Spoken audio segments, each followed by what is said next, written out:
everyone, and welcome to today's class. We'll be looking at Rever with collars. A Rever collar is a collar cut in one with the front. Remember when we did Revers only, I told you can cut your Rever together with the bodies as one and you can cut it separately. I mentioned that when you're cutting it, probably you want to use the same fabric for your bodies and your Rever. So all you have to do is just attach your Rever or lapel to your front bodies and cut in one. So for Rever collars, the collar is cut in one with the front bodies. That is, with the Revers of the bodies, it is sewn to the neckline in the back only. Okay, so I am going to be teaching you from page 92 on dress pattern designing, the one I shared with you. So basically, Natalie called it Revers with collar, but if you go online, the simple term is actually shawl collar. I'm sure everyone knows shawl collar. So if you Google shawl collar, you'll see, let me just go on Pinterest and see if I can get something up. Shawl collar, shawl collar, shawl collar, shawl collar. Okay, let's see what comes up. The internet is a bit, I can see shawl collar already. Can you see different types of shawl collar? See, these are variations, but we will be treating the basic block, how to create a shawl collar foundation block. So this is what we are actually going to be creating. I'm sure a lot of people have seen a lot of questions about this collar and all of that. It's actually very, very simple. Remember, I already told you, for a better outcome, or for the best outcome actually, you always have to, trace out your pattern, your collar pattern from your body's block. And that's what we will be looking at. Let me take us back to. Okay, so this is what we will be doing. Remember, Natalie is a very dress pattern designing is an old book. If you have an Ellen Armstrong book, Pattern Making for Fashion Design, you'll see current designs just like I showed you on Pinterest now.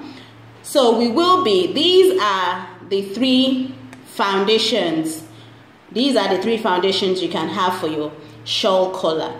And if you look at the first one, it's the basic.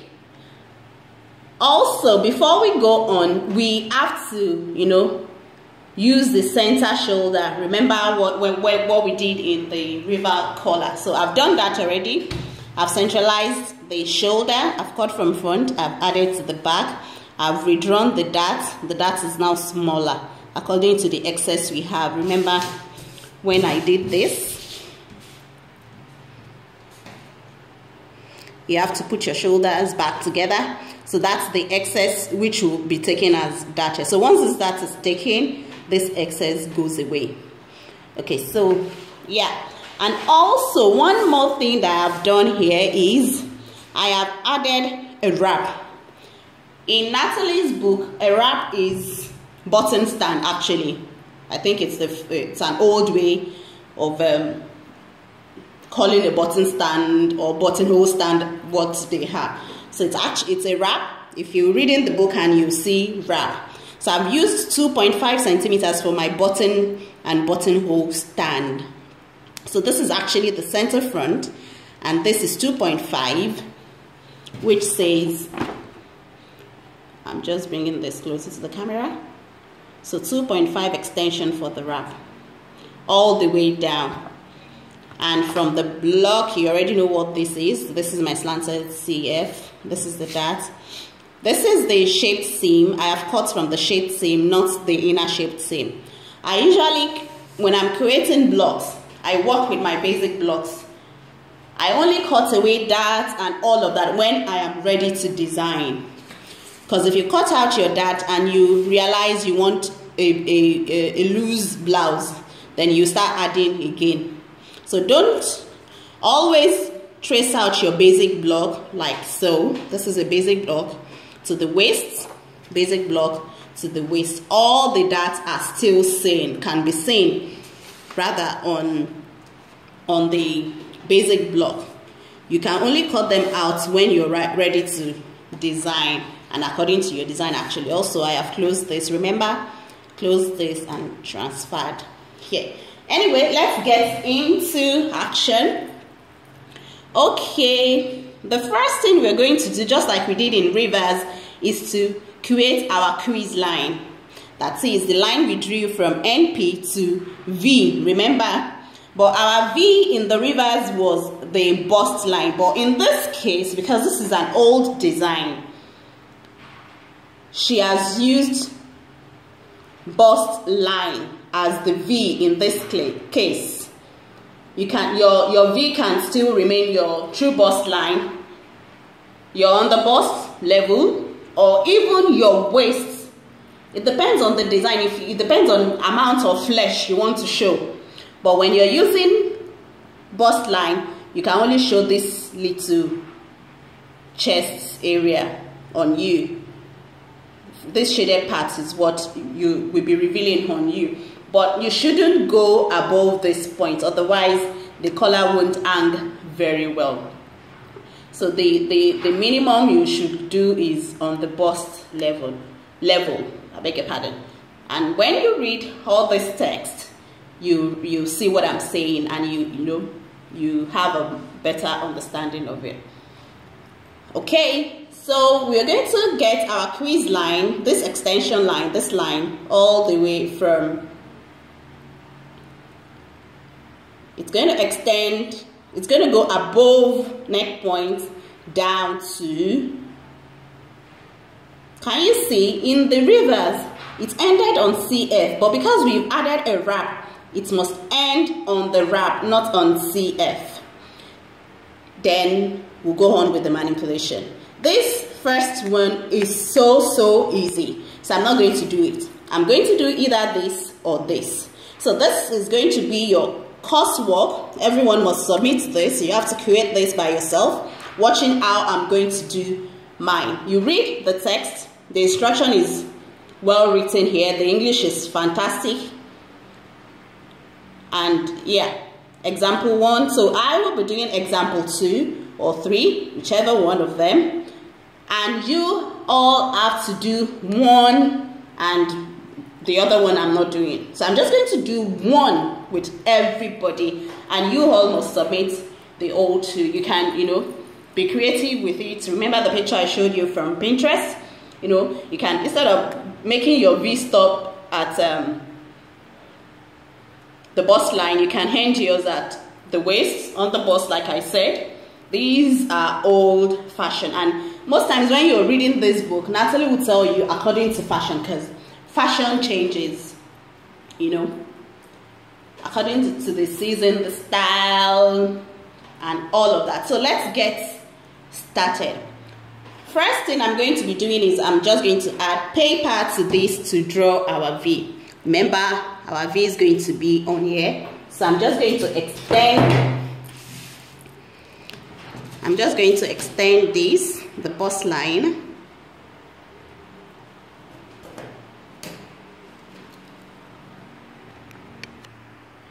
Okay, so I have placed this on another white paper, and I'm going to extend.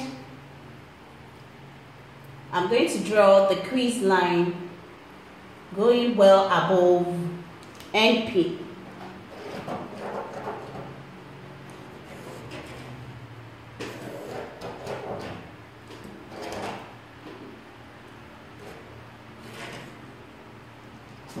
So I have done my extension well above NP and up to my V. In this case, it is the bust line.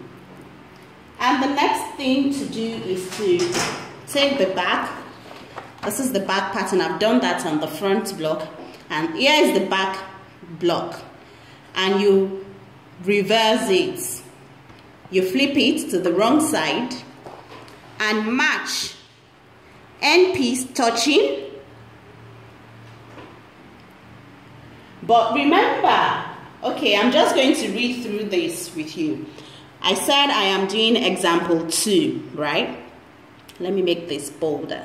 I'm doing the 2, I'm doing example 2. You all are going to do 1 and 3 yourselves.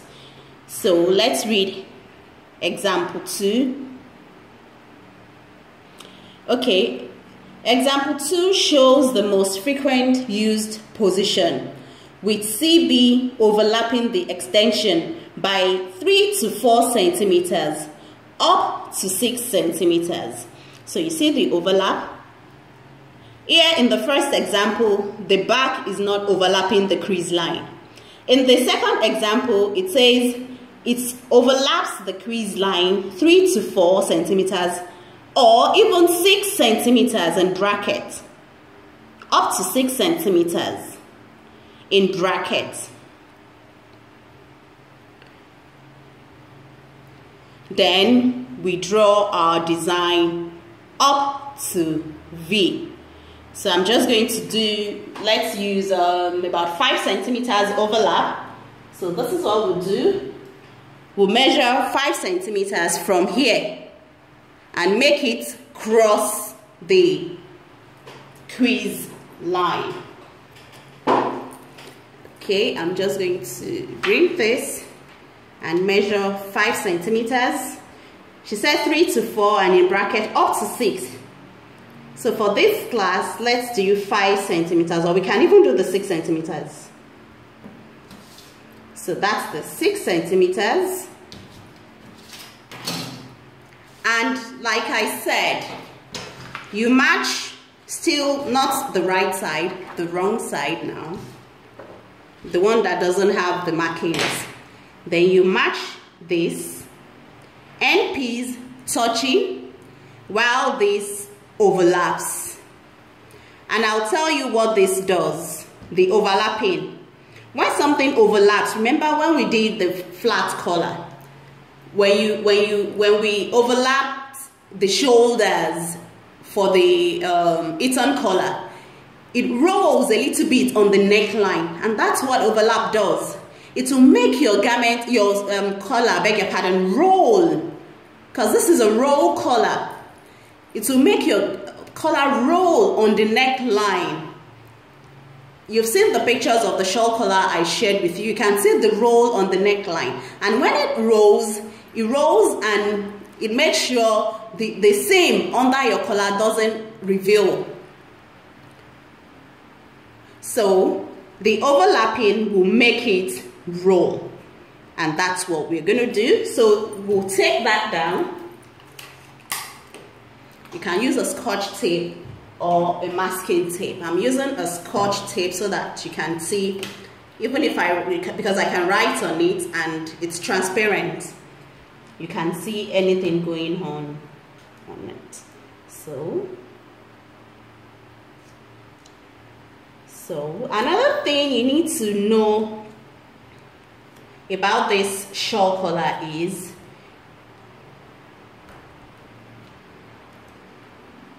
you can either have side seam, I beg your pardon, center back seam, or you cut your CB on the fold. You place it on the fold of your fabric, and you understand as we go on. So let's draw out the collar now. We're just going to follow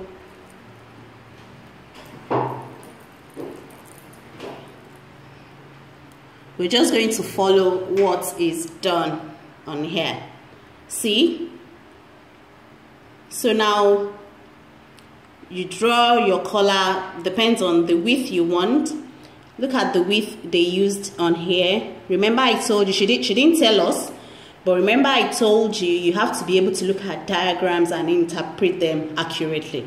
So me looking at this from here to here, remember this is our cross back. So again, you can, from shoulder line to across back, again, you can divide it into 3 and use 1/3 of it. I'll say that again. This is our across back line. So, and this is shoulder line, this is the point O. Do you agree with me? Are you with me, guys? So this is the shoulder line to across back line. Divide it into 3 and use 1/3 of it. So let me just bring my camera a little bit closer.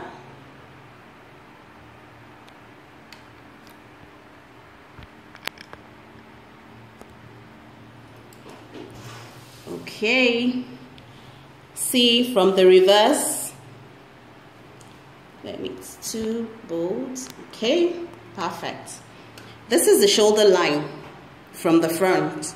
This is the shoulder line, and this is my across back line. Can you see the trace, the tracing wheel showing on the reverse? So I'm saying between this, but again, another thing you need to consider is this doesn't matter. You can divide this into 3. So this is what I just said to you from the book. Ear to ear, whatever it is, it's about 7.5, and you divide it into 3. So 1/3 of it should be 2.5. So 2.5 is here. And you can now draw your, if you want, you can make it wider according to variation. So 2.5 is here. Then we are going to follow how this has been drawn. So we are drawing and taking the curve down to V, just like we did for the reverse. So I'm just going to zoom back so you can capture.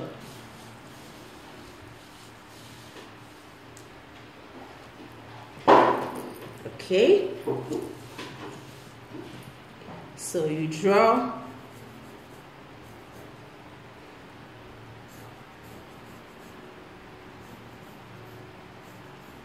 If you can use your French curve, it's fine. Otherwise, I'm used to drawing by hand. So you blend this into here.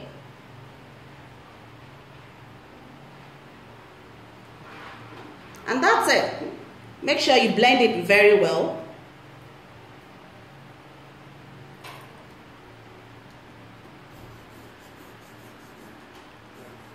I think I can go in more.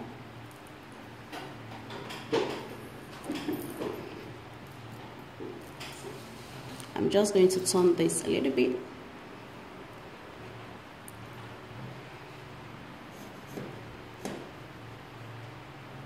Make sure it blends into this properly so that you don't have a funny shape around it.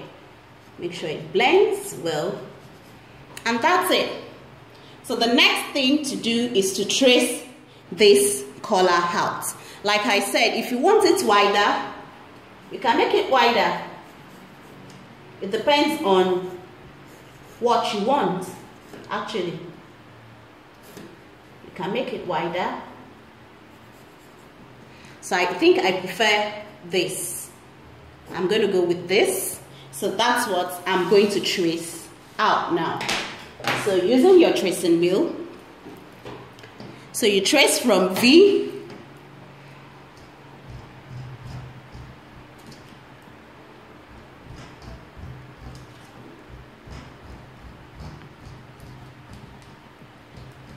through the neckline.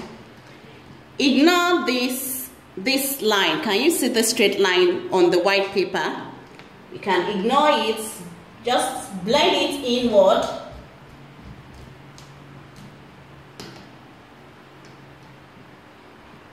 Or if you want to go straight, it's fine as well. Either of it is fine. Then into the back neckline. Because at the end of the day, the only part you're sewing on is the back neckline, because this will be cut together with the front. And you trace from here as well.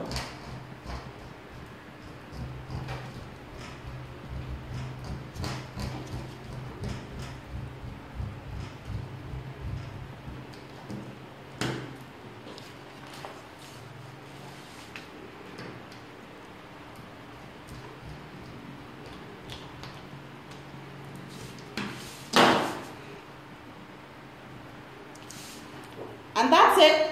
So the next thing is we remove the back pattern. It's done. The back block has finished its job. So just remove it neatly.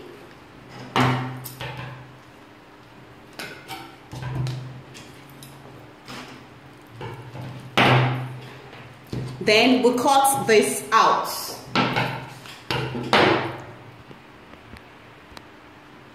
Okay, so I have cut out, and this is what you should all be having. So this is the Rever with collar. The collar cut together in one with the bodies, and this is the roll part.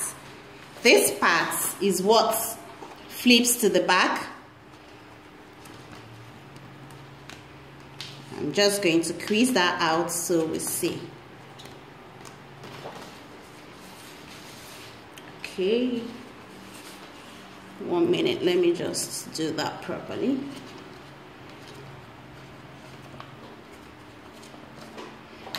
Okay, that's happening because it's a double paper. So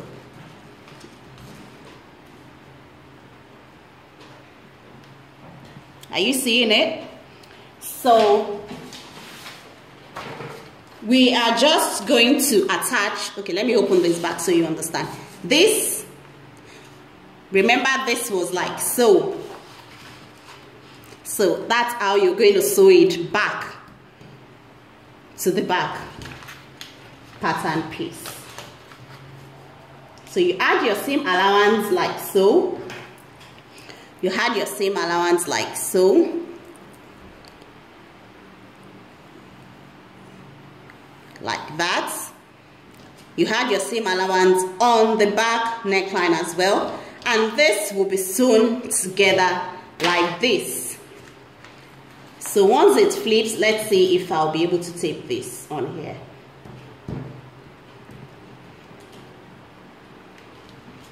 So once it flips like this, this is what you will be having. Remember, this is going to be sewn on the shoulder as well. So this is what you will be having. That is your shawl collar. This is not laying well because it's paper and they are hard papers, they are cardboard. So this is what your shawl collar looks like.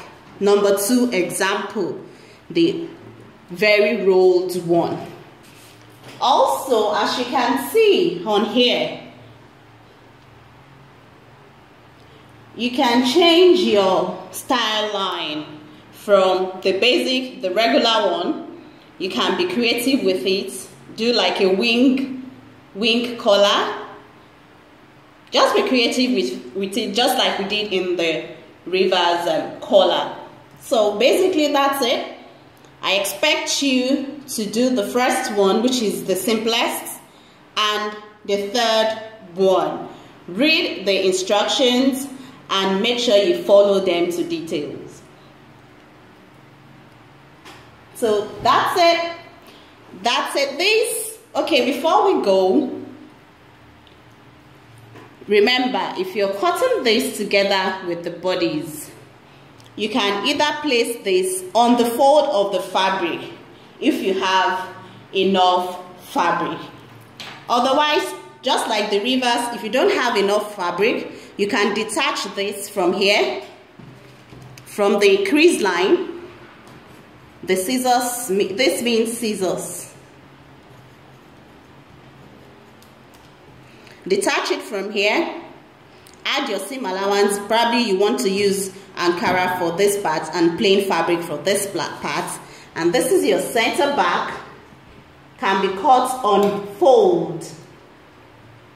This sign means on fold. So once you cut this out, you can cut it on the fold of your fabric, and you can even place it on the bias Remember, when you're cutting pattern on the bias, it stretches more. So if you want that stretch, that roll, you can cut it on the bias. I'll probably do a separate videos where I'll cut this out and show you how you can place them on fabric. So this can be cut together in one with this, just like in the reverse, and this can be separated from this and cut separately.